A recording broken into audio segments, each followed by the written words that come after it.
I think this is a topic that interests many and may explain, just the topic alone, may explain why we have a number of first-timers here today. And we welcome you. So glad you're here. Feel free to get some coffee and refreshments. Next week, we're off and running on a new topic altogether, but an important one, and that is accessibility and faith. So November 3rd, 10th, and 17th, we're doing a three-part series on this topic. And I'm doing some reading for it. I'll be your presenter for November 3rd and 10th, although we're going to have some stories from some of our own members about their experiences with disability and how the church and faith has been helpful and maybe not helpful in their experiences with disability across a wide range of disabilities. On November 17th, we are pleased to have a presenter from Access Living who will help us understand some basic history of the disability rights movement, as well as etiquette do's and don'ts when it comes to interacting with friends, sisters, and brothers across a wide range of disability categories. So come if you can. I'm looking forward to this series. It's a new area of learning for me, and so I'm really looking forward to it. You may notice these odd little, not so elegant tables sitting right in our circle. We have a new phone system. Thanks be to God. 1970. Yeah. JS has joined us on the new phone. Say hi, JS. Hello. Yeah, Good morning, everyone. And the two tables are for the two satellite mics. So there's three mics on the phone. This is for picking up our voices. And then the two satellite mics for picking up voices and comments from the circle. They're only 8 feet long, the cables, so that's as far as they go. If any of you ever need to call in, let me know by Saturday or so, and I'll give you the phone number to call in, the conference line. Before introducing Mel and beginning our program, I invite you to be comfortable, to maybe have your hands free as much as coffee and treats allow that. And just to take some deep, welcoming breaths in and out, welcoming the day, welcoming life,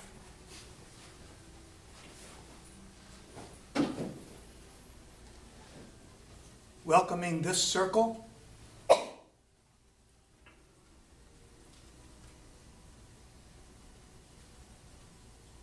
welcoming this learning and growing opportunity today,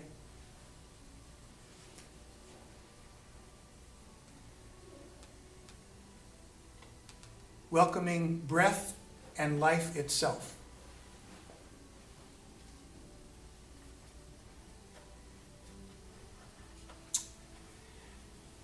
Mel Schwartz is a member of Winnetka Congregational Church. I'll let him maybe tell you some of his own background that leads to today's presentation. And also, Mel happens to be a co-chair with Paul Van Zuden of the Spiritual Enrichment Ministry. Mel, you've attracted a crowd. I see that. Here we go. All right. Oh, well, I don't know what I want to say about my background. I have a PhD in mathematics, which I have not done much with since because I got into the computer field. But I still have a strong interest in mathematical things, and that has given me a viewpoint on lots of other things. And that's the viewpoint I'm going to try to get across today. It turns out I didn't bring my reading glasses, so I'm having trouble reading out my handout. But if people would like to... Would you like mine? I'm serious. I don't know. Readers? Those are my readers. I have more downstairs. I guess this helps. Do you want me to read it out loud, or it's also on my slide? I have two things here. A definition of spirituality, which I picked up of all things Do you from want me to advance the slide now? Sure, Okay, and I'm going to switch the camera to the screen. okay. Hold on. It says, here's what it says. It says, spirituality is a broad concept with room for many perspectives.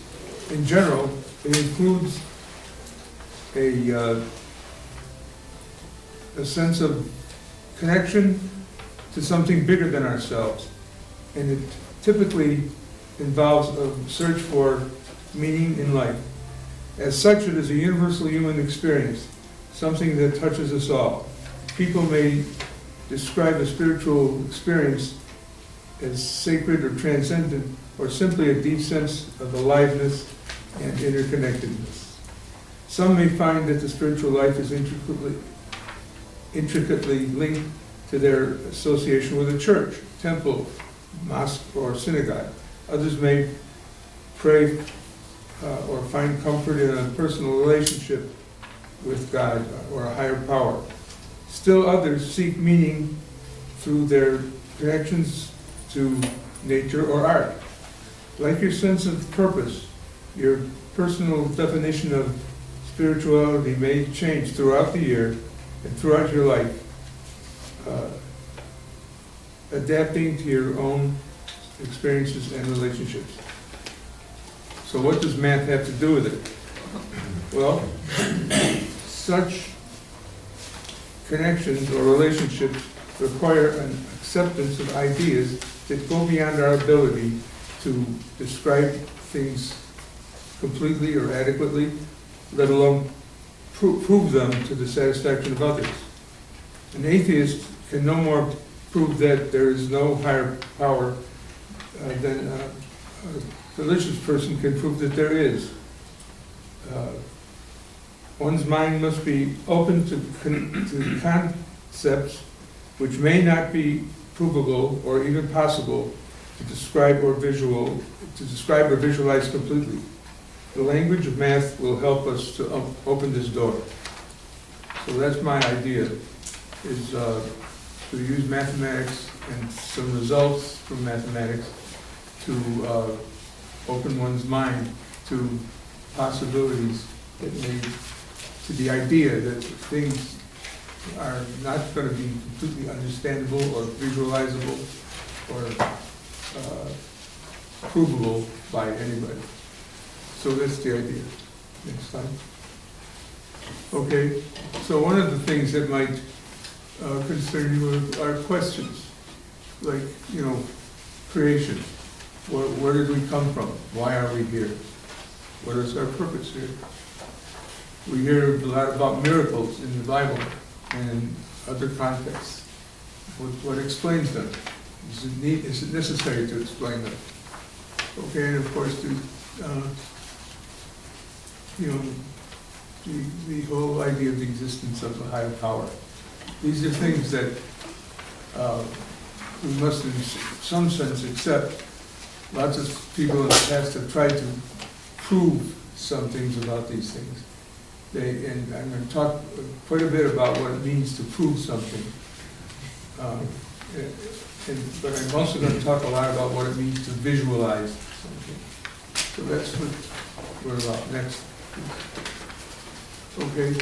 Now, science is an important part of all of our lives and has been for millennia, actually. And science tries to answer some of these questions. Science is good at describing things.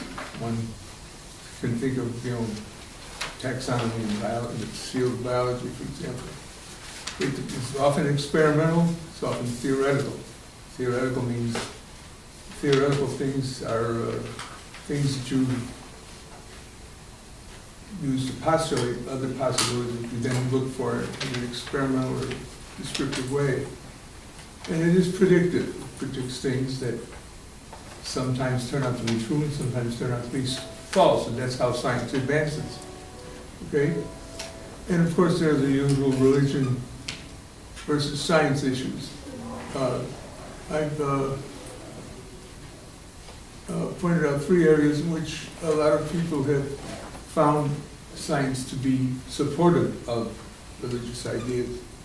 Like the amazing variety of of DNA and genetics, for example, and the structure of the universe, astronomy and cosmology, and so on. So next, go on, next slide, please.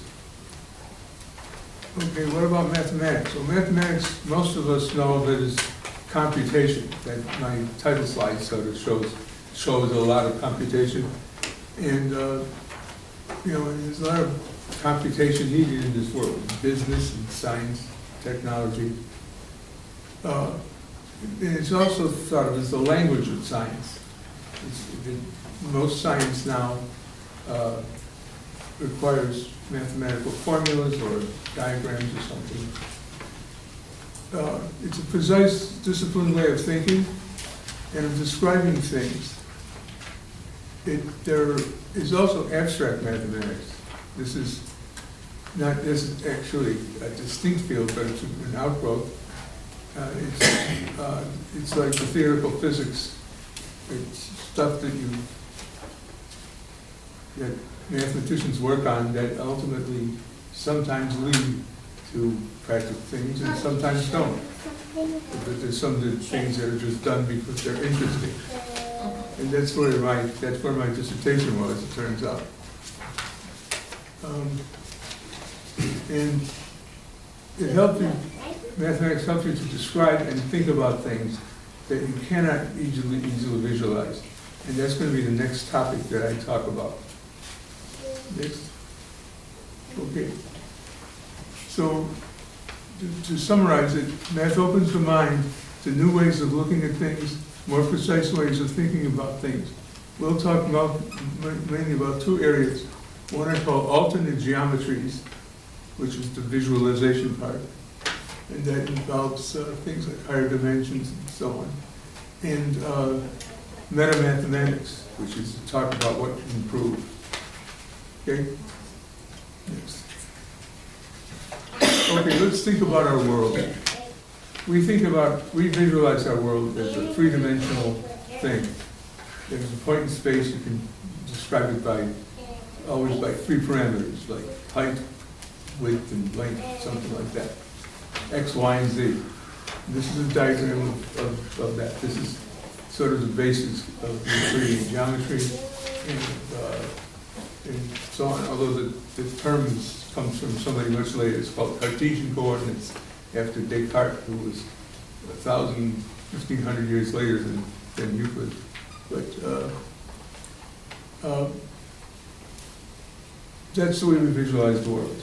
Is this a correct visualization? My first question. Is that what our world really is like? Let's go on to the next slide. And orthogonal? Yeah, orthogonal, yeah. Orthogonal means on right angles. The three axes are on right angles. Sorry. So what would life be like if the world had a different shape? First of all, what would it be like if it had less than 3 dimensions? This is going to be about 2 dimensions. If the world just had 2 dimensions, like in this side, if we all were all confined to a plane, how would that be? What would life be like? Okay, what if it's on the surface of a sphere, or on the surface of a Mobius strip? Do all of you know what a Mobius strip is? No. Oh, okay. It's if you take a strip of paper and take it together around the end, normally it has an outside and an inside. Okay. If you make a half twist in it and tape it together, then when you go around the outside, you go around the twist and you get to the inside and back to the outside. So it now has only one surface instead of 2. Okay, so that's Mobius strip. Okay, but the sphere is the more interesting one. Suppose we are 2-dimensional people who lived on the surface of the sphere. Unlike in the plane case, where you can go an infinite amount of distance in any direction and get to someplace new, on the surface of the sphere you can't do that. You go to someplace, you're always going to be close to where you started from. Okay? And also a straight line on the surface of the sphere, incidentally. What's the definition of a straight line? Well, there are obviously no straight lines in the sense we think of as straight lines in the Cartesian case, but you can define it as the shortest distance between 2 points. Now, I don't know if all of you know this, but the shortest distance between 2 points on the surface of a sphere is along a great circle arc, and a great circle is one whose center is at the center of the sphere. Okay, it's the maximum size circle. You would think that you could go around a smaller circle and be closer, but it's not true. The distance between Chicago and New York, if you follow any line that does in a great circle, is longer than if you go along the great circle. I don't know if you know about it, but most airlines over long distances fly along great circle arcs. That's why there's so much flying over the Arctic, for example, between North America and Europe. So if you go along a straight line, you get back to the point you started from.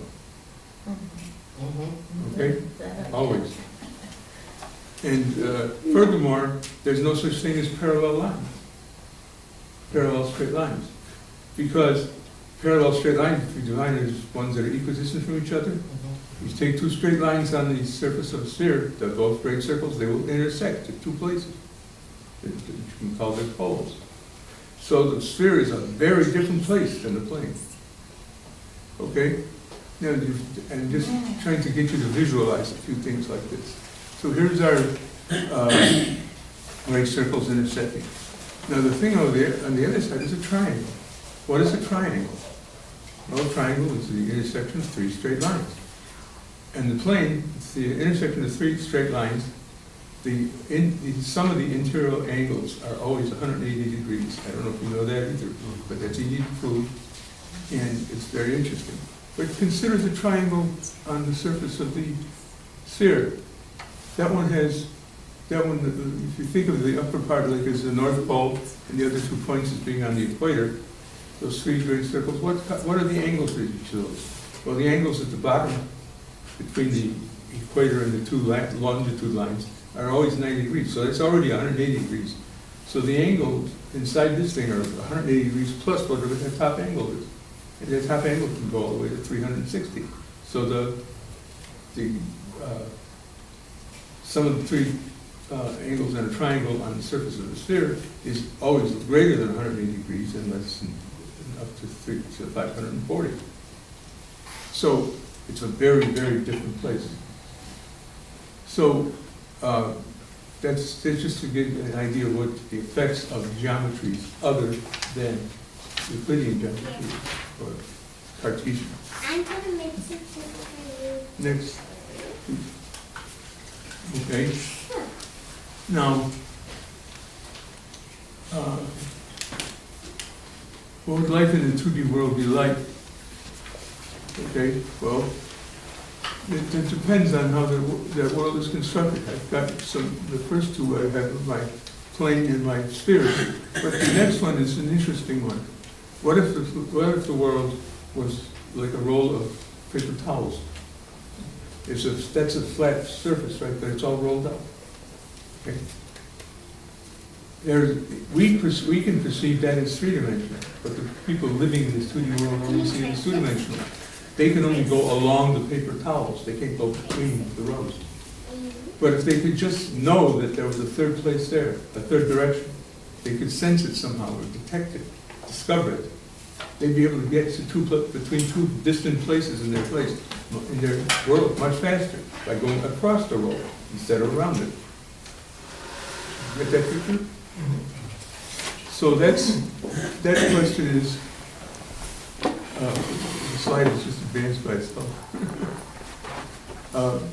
That's an interesting question, you know, if the world, is our world like that?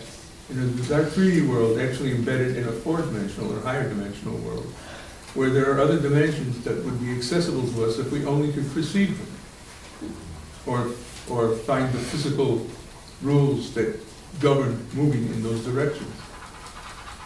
Okay, so that's what we're in here.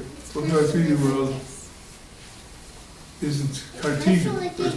First of all, what if it wasn't Cartesian? Before talking about being in a higher dimension, what if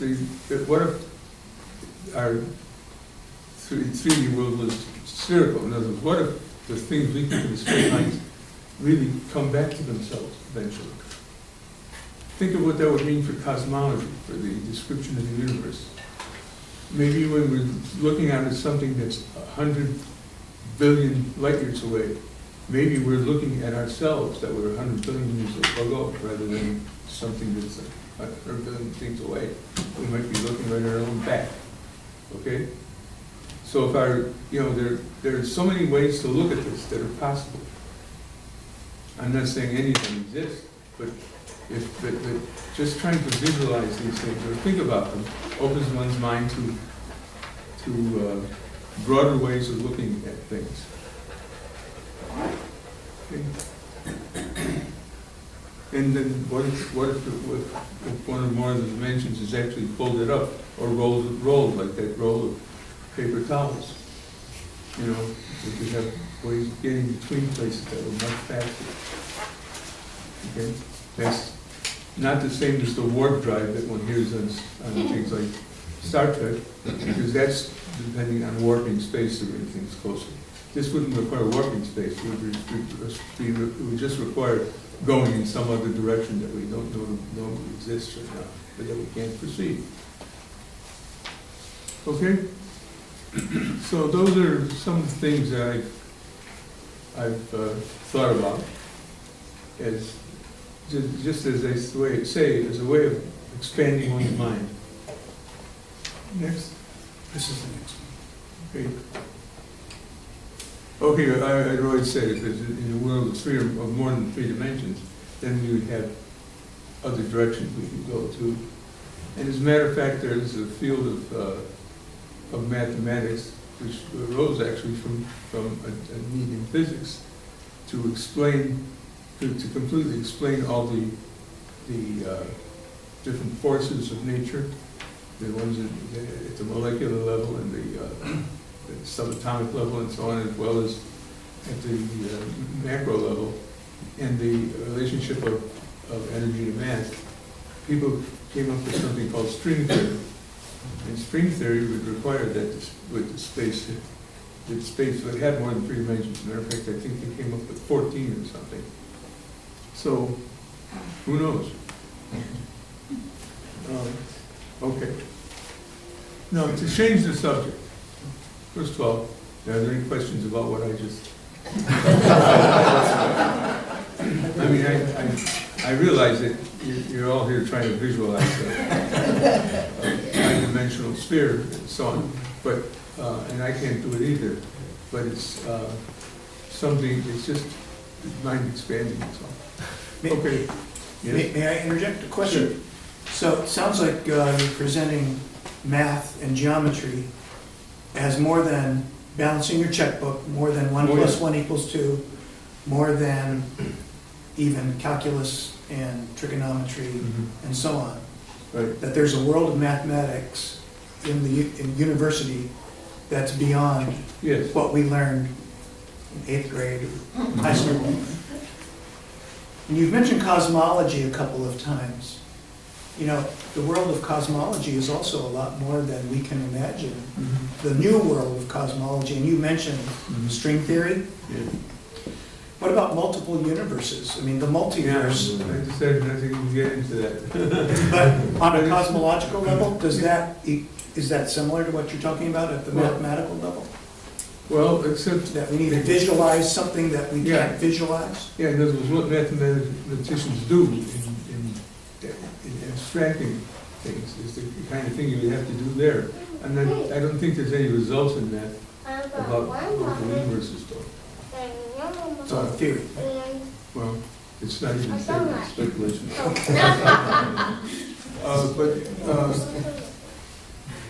Okay, let me go on to the subject of what you can prove.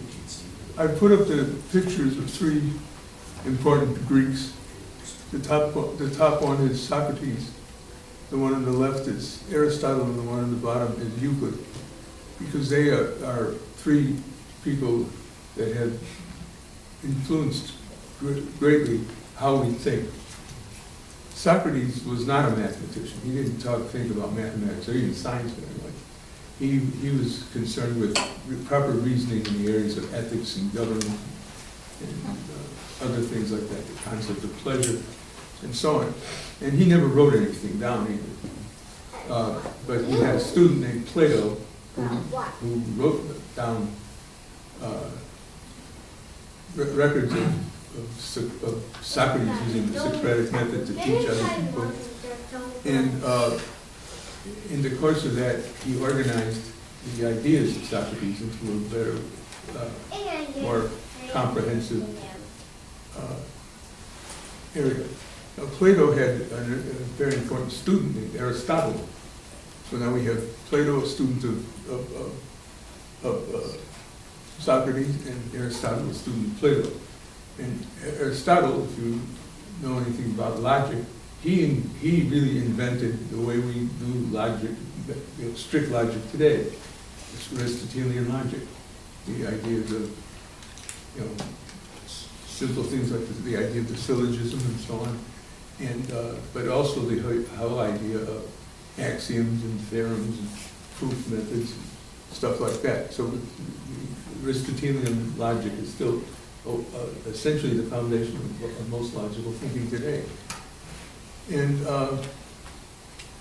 Euclid, if you remember the Euclidean geometry, carried this in one direction to a great degree. He proved everything he said about geometry by using Aristotelian logic. And a lot of geometry courses, when I took it, I don't know what they do now, but they focus mostly on the logic of proof rather than the results. So these are important things. Now, I know one thing that's interesting in all this is that so we've got geometry and logic here, but we don't have this algebra. Algebra did not come from the Greeks. Algebra was invented by Middle Eastern cultures like Babylonians, Persians, and so on. And so is the decimal system, as a matter of fact. So we owe the Middle Eastern scholars for a lot of our mathematics. Because algebra is more of the foundation of calculus than geometry is. So the algebra actually existed almost 2 centuries before Euclid. And Euclid never paid any attention to algebra. He knew about it, but he didn't think it was worthwhile. Incidentally, just the definition of algebra I'm using is manipulation of symbols that include unknowns as a way of solving problems. Okay? Next, please.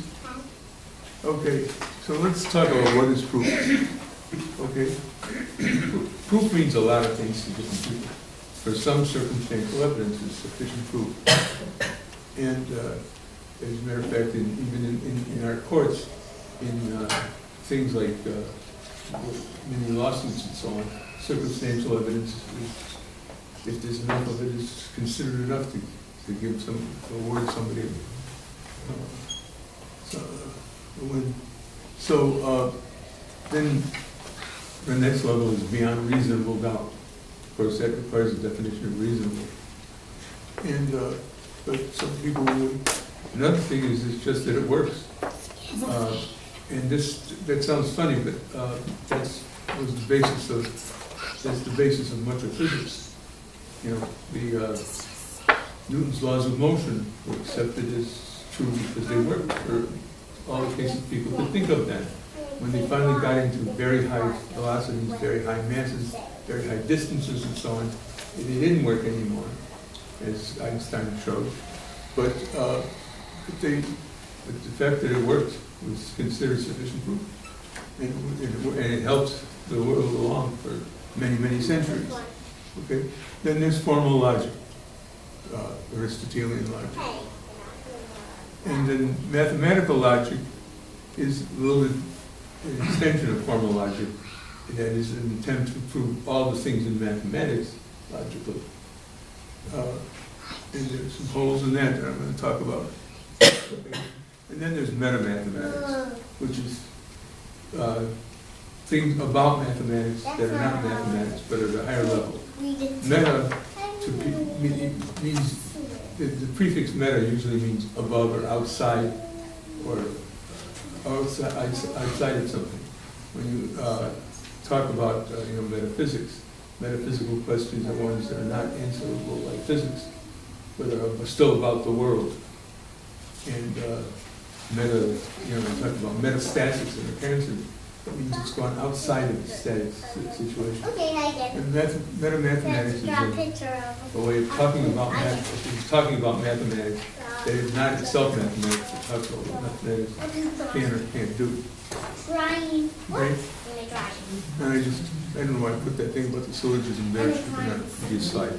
So, but that's just one example of formal logic. Next. Okay. So what do you have to do to prove something? You have to define your terms. What is your starting point? What do you assume at the beginning? Okay. You can be based on observations or experience. You can be based on logic. You can be based on scripture, or there could be other assumptions. So you have to, if you're going to prove something, you have to decide what you're going to accept for the purpose of proof. What do you think? Tell you to Whisper, please, over Oh, okay. So, and then you have to, I'm trying to read that slide, it's got a reflection there. Yeah, definitions must be precise. Okay, definitions must be precise if you're going to, they must at least be universally accepted, okay, by the people you're trying to prove things to. And What do you mean by God? for example, what do you mean by God? What do you accept as a proof, okay? And you have to watch out for paradoxes. Now, what are paradoxes? Next slide, please. I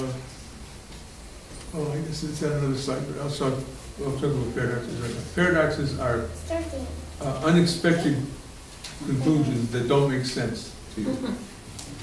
How does that happen? Well, I'll talk a little bit about that in a minute. Okay, now, so this is Aristotelian logic. You have a number of things you accept as true, axioms. So you could accept very few things. He based his things on just a very few axioms, one of which was that parallel lines never meet. Okay? There were like 2 or 3 others, a very small number. And you proved hundreds and thousands of things from it. Okay, then theorems are the things you can prove. And rules of inference are ways of combining the axioms and the theorems that you've already proved to prove other theorems. Okay? So there are many different processes that can be used. Deduction is what I was really talking about. That's the one-directional way of getting from one place to another. You've got the things you assume, and then you've got the rules of inference, and you just go step by step through.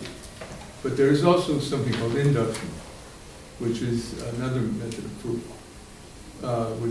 where you have some things that you can order in some way, that you can number them. You can say this is the first, second, third assertion, and that you can prove that induction proves that it is saying that if you prove this for all the ones through the nth one, then you can also prove the n plus first case. Okay, and then that extends to proving them all. The third is proof by contradiction. In other words, what you do there is you assume that the thing you're trying to prove is not true, and you derive something that obviously doesn't make sense. That's obviously also not true. And therefore you can say that if this was not true, then this other thing would happen, so it must be true. This other thing that can't happen would happen, so it must be true. So those are 3 processes by which you can use logic. Okay. Now, one of the pitfalls I said is paradoxes. And there's a very famous one, the Russell paradox, which I will, if I have a lot of extra time, I'll explain to you, because it was based on a very simple assumption that turns out not to be true. It was in the area was set theory, which I'm not going to get into in detail, but if you just think of any collection of objects as a set, so there can be a set of dishes, okay? So, you know, just a set of dishes. But a set could also have a set as a member, okay? So you could have a set of sets of dishes. So in other words, this set contains sets of dishes, each of which contains dishes, okay? And that concept of a set of sets led into a problem. There was a mathematician, I can't remember his name, he's turned out to be non-memorable for this reason. Who had based a whole mathematical area on the concept of dealing with the set of all sets. But the set of all sets has an interesting problem. It's a member of itself. It's got all sets. It's a set too. It's a set of all sets. It's inside itself. And that was the problem. But he based the whole things of mathematics, and Bertrand Russell found an interesting hole in that. He found out that the set of all sets cannot exist. You know, as I say, if I have time, I'll prove that to you, because it's not too hard. Then inconsistency is another problem with a system. Inconsistency means you can prove some, but the proper definition, the correct definition, which I don't have here, is that you can prove both something and its opposite. So you can prove there's something you can prove both true and false in the system. Then it's a system that has that characteristic. It's inconsistent. I've stated it that it's just that you can prove false things, which is the result of that. And the other is incompleteness. That is, there are things that are true about the things you're talking about that you can't prove. Now, it's much better for a system to be incomplete than inconsistent, of course. And the interesting thing is that a man named Kurt Gödel, it's pronounced like Girdle if you don't speak your German. Kurt Gödel came up with an interesting thing called it's called Gödel's Incompleteness Theorem. He proved that any system, and he was talking just about proofs about numbers, okay? He said any system of reasoning that, Aristotelian type reasoning that had a finite number of axioms and a finite number of rules of inference would either have to be inconsistent or incomplete. In other words, if you assumed it was consistent, so that it was not be able to prove wrong things, then it could not prove everything. Okay? That's very, very important. Now, that's not a simple thing to prove. I mean, that was a tour de force of work. Okay? But that can be extended to, if you go on to the next slide, I think it's on my next slide. Oh, actually, there's a picture of Kurt Gödel on the right with his friend Al. Okay? Next is, okay, we can generalize this to saying that's true not just for proofs about numbers, but for proofs about anything. How can we do that? Well, any assertions we can make, whether they're axioms or theorems or things we're trying to prove, are things which are finite in size. We can exert them in some language. So if we decide to use English or English plus math or something like that, or English, Greek, and Latin and math, there's a finite number of different symbols we can use to describe that, and every description is going to be finite in length. That means it's possible to put them in an order. Okay, and again, if you want more explanation of that, you could number them 1, 2, 3, 4. Okay, and therefore any system of any things we're trying to prove, area that we're trying to prove is equivalent to proving something about numbers. Okay? In other words, number 2,906 is true and number 2,907 is false. Okay? Now that wouldn't be that would be an extraordinarily cumbersome thing to prove, but it would be possible. So I've generalized it to say that any formal proof system is either going to be inconsistent or incomplete. And if we assume we've got a system, then it's going to be incomplete. There will be things you cannot prove. And there are an infinite number of things you can't prove. Because if there were a finite number, you could add them all to your axioms and then prove everything. But this says you can't do that, because there's still a finite number of axioms and a finite number of rules of inference. Okay?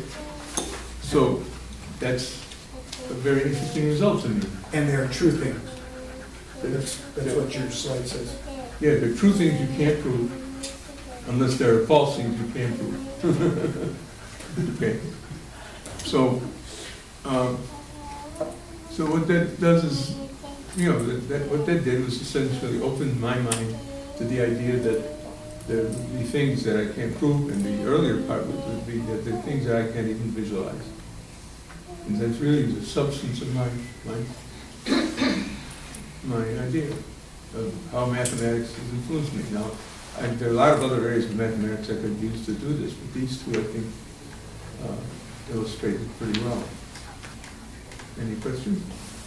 I don't know how much time I take. You got a lot of time, brother. Okay, well, 20 minutes. I can talk about a few other things, but Let's see, I've got your summary slide up now. okay. The summary is, okay, I say, Sorry. well, summary, okay. I said there are an infinite number of things that are beyond our perception, things we will never understand or visualize. And you can prove anything with enough assumptions, because you can assume that the thing you're proving is true. You can assume the existence of God. Okay, but nevertheless, no matter how many assumptions you make, there will be things unless you have a reasoning system that's not working properly, in other words, is inconsistent, you're going to find there are going to be things you can't prove. And so, what that tells me what that tells me about supernatural things, this is just a summary of the same thing. Okay. It led me to think that there likely are things which exist but I cannot perceive. The ability to think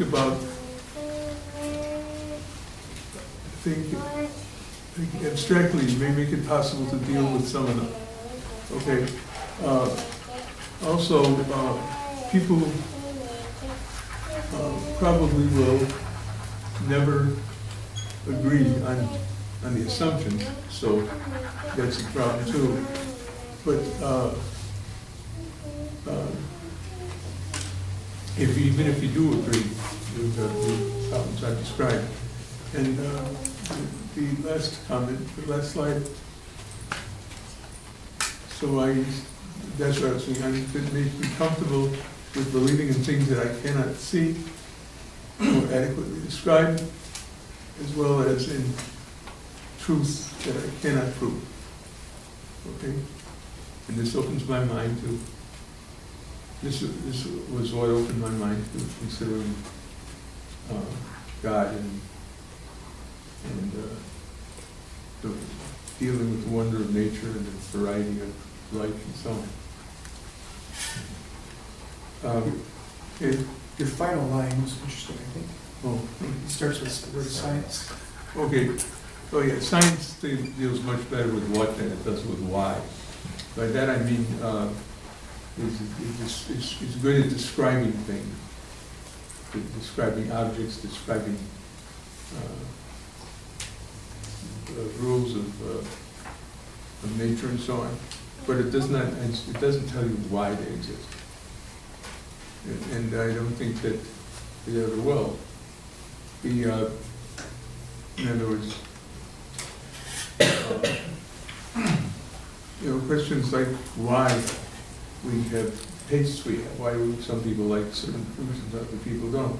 Why would Could you you consider repeat that? I couldn't hear it. why do we like certain things and other people don't like them? Why do we consider certain animals beautiful and others not? Or certain flowers beautiful and others not? I don't think those are questions that yield themselves to science. People try to do that, and they can analyze the taste buds till the cows come home, but they won't tell me why I hate oysters, but I like clams. So,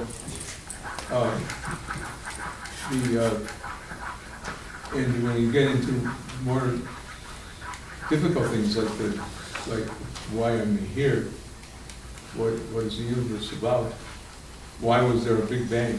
What was there before the Big Bang? Was there any before? Did time start with the Big Bang? Or was there time before it? And so what was there? What was the Big Bang made of? And those are questions we won't be able to answer, or may not be able to answer. And if we do answer them, it'll only push it back farther. So, With science, mathematics, logic, all these things that are supposedly rigid and well-defined, and, yeah, that's, and what is there to talk about there in a sense, right? It seems to be how some people view it, and yet what you've seen and just your own dealings with it is that it's actually been eye-opening, mind-expanding, whatever you want to call it. right. And that's true, as you say, math and physics, both, physics has that too. Yeah. The idea of, that we understood time at one time, to use the word in two contexts, was interesting because what people thought of time at one time is no longer what they now think of time. After Einstein's theory of relativity, which confused the area of time significantly, and then quantum theory, which confuses the idea of time and space more completely.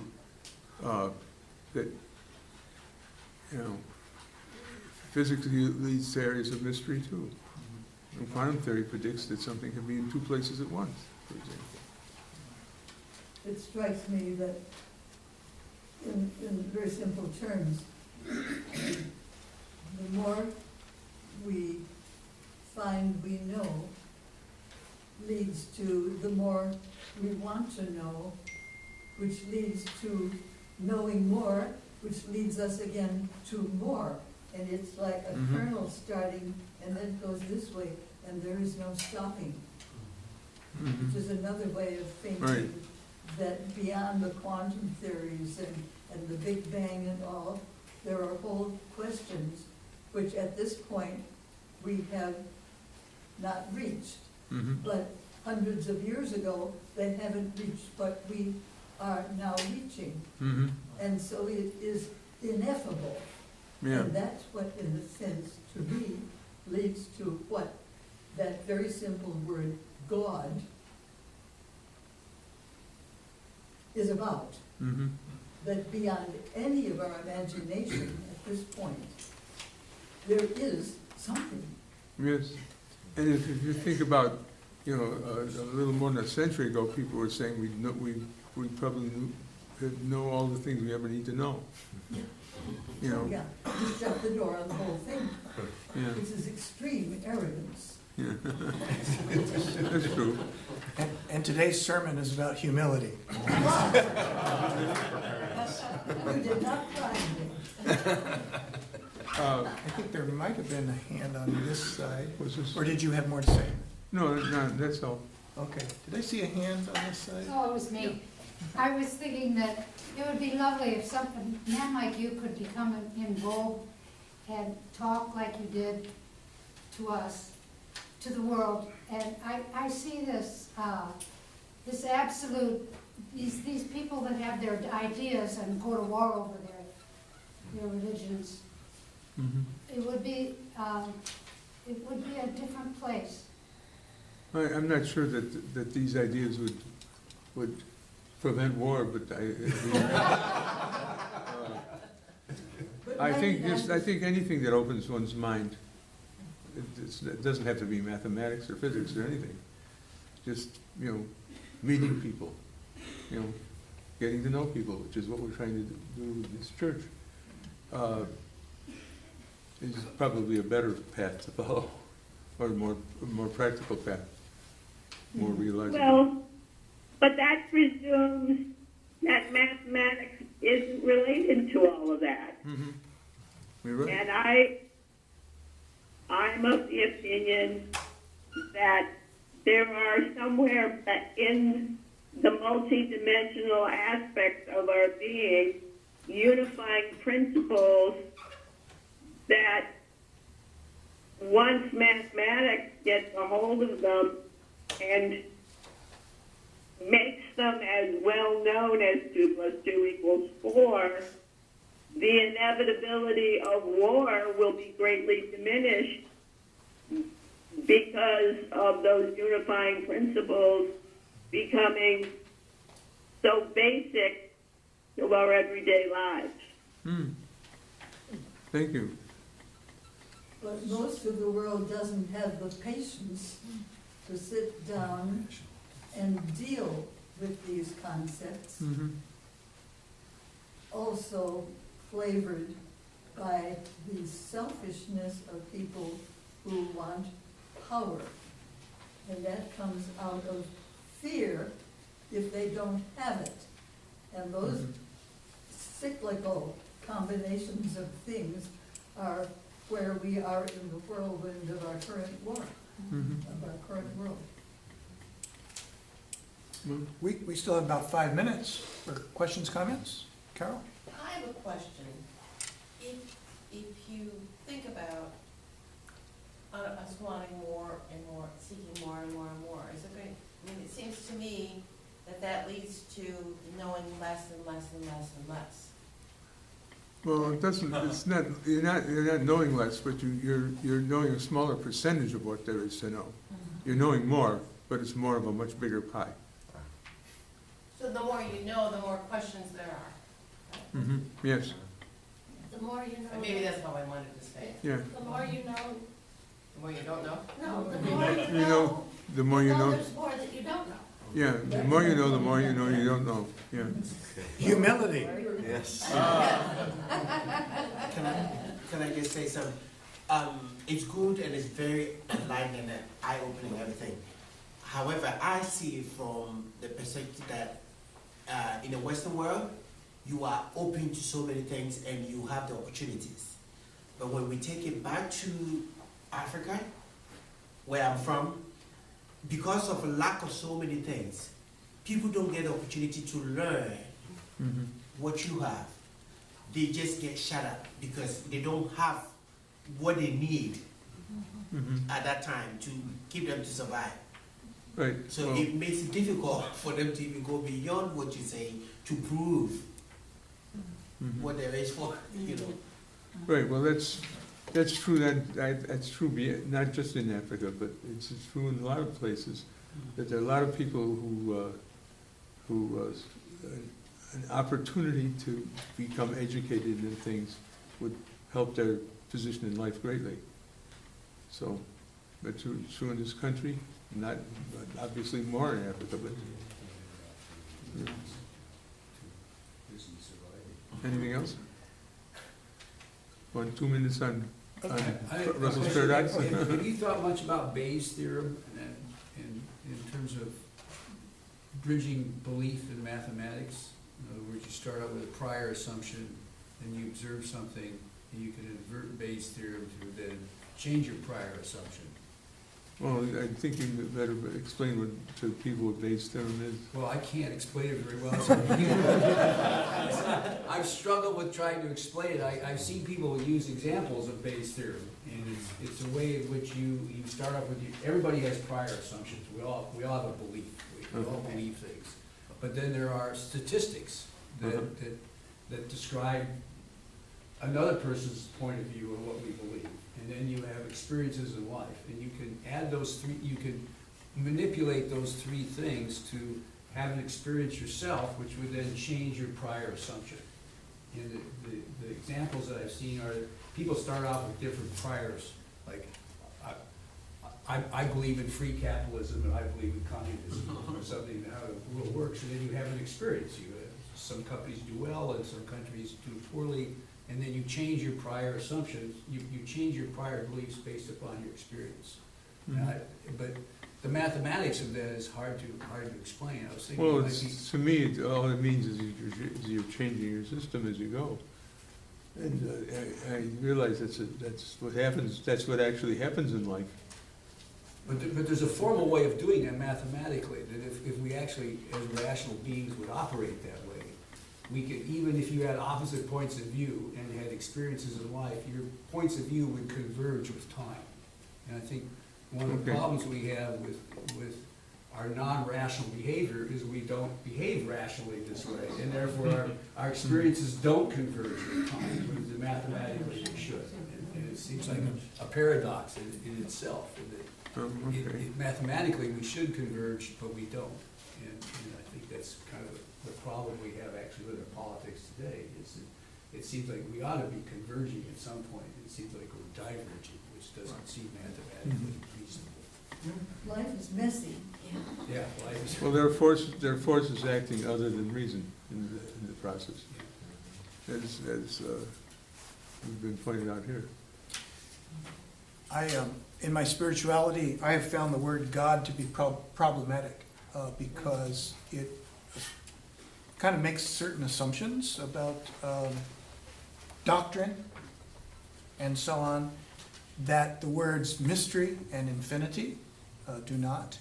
Although those aren't perfect words either. No. Mysteries has often been presented by the church as it's a mystery. I don't know, it's a mystery. Just believe it without any evidence, proof, facts, and so forth.